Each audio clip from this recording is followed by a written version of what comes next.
โอ้ได้แค่แบบนี้แหละโอ้อันนี้สอบไม่ค่อยออกนะเอาสีเรียกอะไรเนี่ยสีสอบไม่ค่อยออกเอ้ย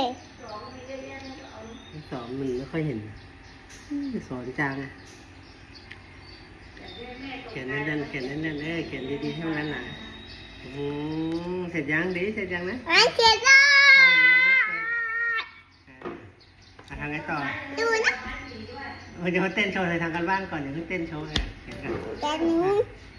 ก็จะไม่เป็นอ่ะวิเก่งไงเนี่ยครูต้องชมแน่เลยดีวิเก่ง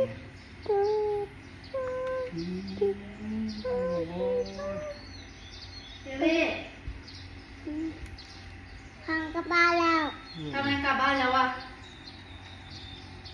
ฉันจู่วันไม่มา ฮะ ฉันจู่วันไม่มาฉันจู่ ทำไมรีบกลับอ่ะ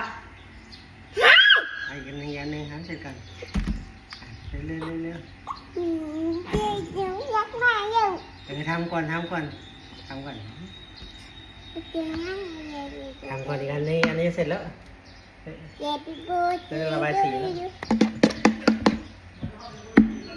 ไปอย่างนั้น